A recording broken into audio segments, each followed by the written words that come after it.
There are brewing issues when you get the price of oil doing what it's doing historically, and when you get interest rates doing what they're doing historically, and it becomes a global phenomenon with tightening liquidity, and you've got war.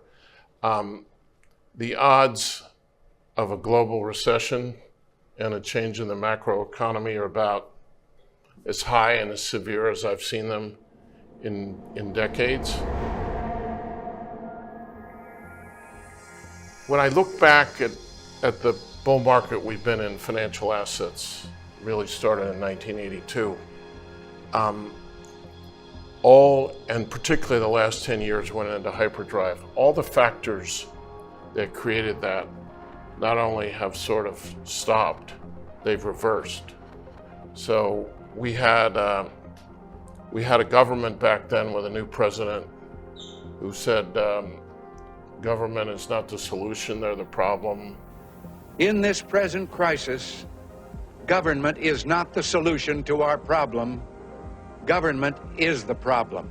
We had a guy who wanted to deregulate as opposed to regulate. We had a chairman of the Federal Reserve named Paul Volcker, a little different than Jerome Powell. And maybe most importantly, we were right on the cusp of globalization that led to sort of one world, a lot of productivity, disinflation.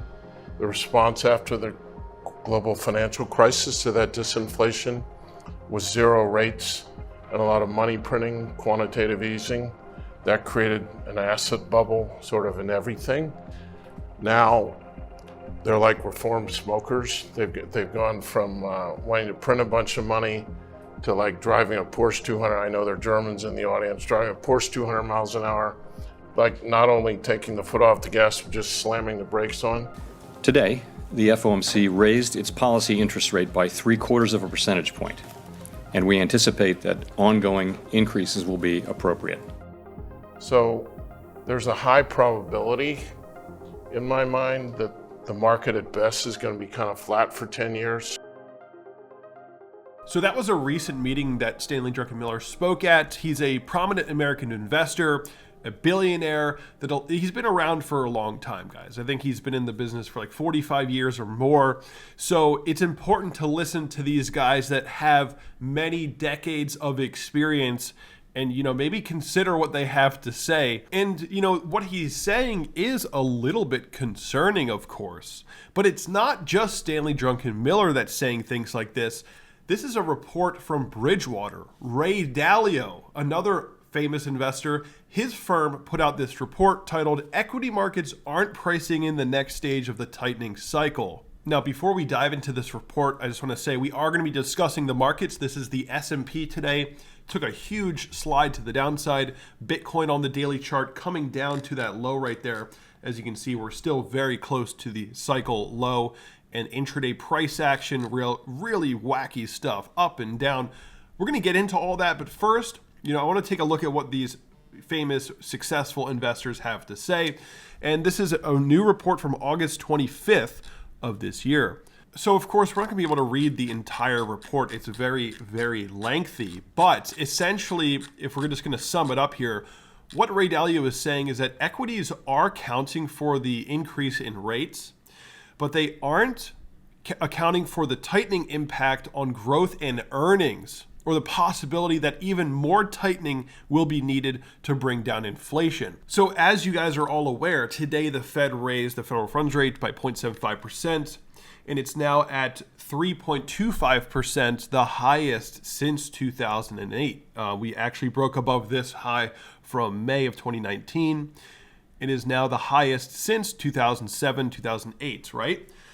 So we're seeing that the Fed is, like Stanley Druckenmiller said, slamming the brakes and sort of turning the ship around. So the market knows this, right? The Fed keeps saying we're going to be raising rates, basically sustaining high rates, bringing them up to unusually large levels.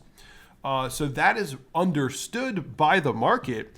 But the market is not aware of the more intricate details. In this Bridgewater report, Ray Dalio's firm, they say it takes some time for the tightening to really hit the economy. We've already seen slow to around zero And unless things change, we expect this tightening to flow through a contraction in real growth in the coming months. Now, below us, we have the EPS growth chart. And this is kind of what this report was focused on a lot. This and the S&P EPS value is another metric to keep in mind. And the report is kind of just saying that we need an earnings recession, that these types of tightening cycles in these eras in time usually do not, the correction's not really over until you have a recession in overall earnings. And so yesterday I posted this on Twitter. It didn't get like any likes, but this is like one of the most important actual metrics right now, which is the S&P earnings per share value. The blue line is the S&P, the orange line is the EPS value. And what you can see is that back here in 2001, the EPS value came down to a low, bottomed out, and rounded off, and the recovery began. Then, of course, we had the 2008 crisis, and EPS value dipped and had a major recovery, but it clearly bottomed out and returned back up. And then, a couple dips in between. Even on the COVID dip, we saw a nice move down for earnings. And if you're looking at this chart, guys, look closely. The EPS value is sitting at the high. It's sitting all the way up here. If Ray Dalio and his firm are correct, well, this correction may have only just begun for the stock market. If we need to see an earnings recession, we're likely going to have to play this out for quite some time, and we haven't even begun to come down on the S&P EPS value. It's likely that the stock market correction is not finished until this metric comes down and bottoms out, rounds off, it comes back up, and the chart kind of speaks for itself. We have this dip in the market, but the earnings have not seen a recession yet. So an earnings recession is the real key to really finalizing the tightening cycle, or at least, trying to spot when it could be a better time to actually be going heavier into the market, so on and so forth. And so if you look at this chart in the report, the USA EPS growth chart, the cycle bottoms are usually marked, it's not perfectly the bottom, but this EPS growth chart comes down to a low. This is after the 2001 dot-com bubble. The EPS growth hits this very, steep low point and then recovers. After 2008, the EPS growth comes all the way down to this, minus 20%, this V-bottom bounce. And so right now, the economy is going through a tightening cycle. The Fed says they're going to be raising rates and likely maintaining rates at high levels. And I'm actually pretty sure that the Fed is not being honest about how long they're going to have to sustain high rates. So it seems like, for the market to really find a low, the EPS growth chart needs to come down, and they have it marked here as like minus 9% or so. Their estimate is that this is going to come down minus 9%. Bridgewater is essentially expecting that, or basically saying that the market doesn't really understand the situation and they're not pricing in all the variables that they need to be pricing in. They're just looking at the Fed and the Fed funds rate and the interest rate. And that's what most people that, you see on social media, that you watch on YouTube, they're just looking at the sort of very surface level things, like what the Fed says and what the interest rate is. But there's so many factors that people are not taking into account. So I would say that we really got to keep our eye on the S&P EPS value, and we need to see this come down. And the sort of concerning part about that is, well, the correction has been going on for quite some time. It's like many weeks, many months of downside, yet earnings have not been in a recession. We have not seen an earnings recession yet. So this could end up being a much bigger correction than people think. Much bigger. If you look at the 50-month SMA, right? When we see those earnings charts, bottom out, we're well below the 50-month SMA 2001, well below the 50-month SMA 2008. You go back in time, that 60s to the 80s era that Stanley Druckenmiller was talking about, well below the 50-month SMA there as well. Guys, look where we are. We are nowhere, we're not even touching it. So, this is the thing that I think is very difficult for people in my generation to grasp, and that is the idea that markets are not up only. Since 2008, my entire career has been up only. Up only.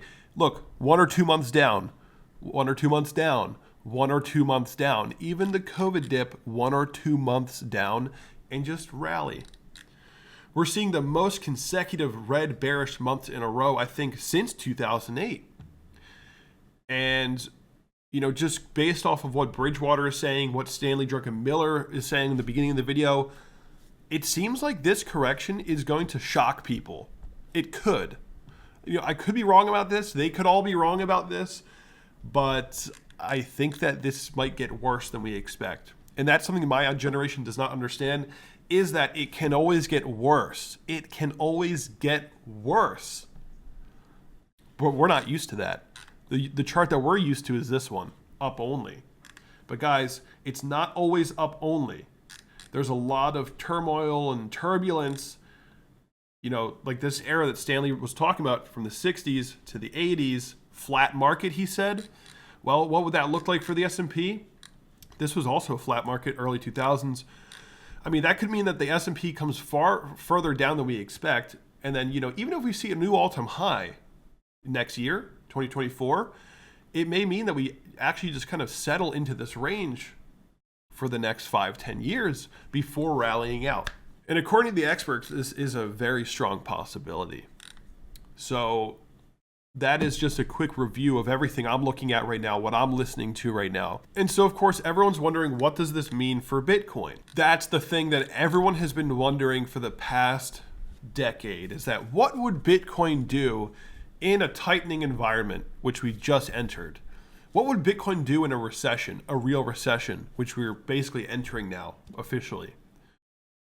Well, so far it's been pretty bad. So far it's not been holding up well. So far the speculative nature of Bitcoin is really hurting it, and it's not helping it, right? People are just dropping it like a hot potato, scared about what might happen. People are sort of just owning Bitcoin, just for the speculation of it. And so far, not so good, right? This is one of the strongest decline in Bitcoin history, one of the longest declines, and we've had no relief in almost a year. As much as I hate to say it, if the stock market is going to play out a real recession-like correction below the 50-month SMA, well, things could get a lot worse. Things could get a lot worse for Bitcoin. It's possible. Though, I don't want to scare everyone because I could be wrong about this. This is also not a video that's supposed to be about the short term. Short term, who knows? Maybe people bullishly speculate on the markets because the Fed is meeting expectations with 0.75% interest rate hike. That's what was expected. Everyone knew that. So, maybe we can see some sort of bounce. But my mind is opening up to the idea and the possibility that things could get worse than we think. And what does that mean for Bitcoin? Well, if you look at previous cycles, people that like fractals and like to look at previous cycles, all right, well, 86% down, this one 85% down. All right, this one, if it's just 85%, that lands us at 10,000. So if Bitcoin was going to play out at least the classic, traditional 85% correction, that's a $10,000 Bitcoin. This is all a possibility, but we'll have to see how things really play out for the markets. Now, I don't want to just land on this conclusion and just, I don't want people to just be in the comments all right, Kev is ultra bearish and that's it. Well, this is just sort of the new ideas that are being brought up by the billionaires, by the big investors. And these are just sort of the conditions that, the variables that I'm looking at right now. And, I'm still trying to figure out how much do I agree with this idea? How likely do I think all of this is? I'm not 100% sure, but it's starting to come up as a strong possibility that things could get worse than we expect. So I'm not going to say this is 100% what I believe right now.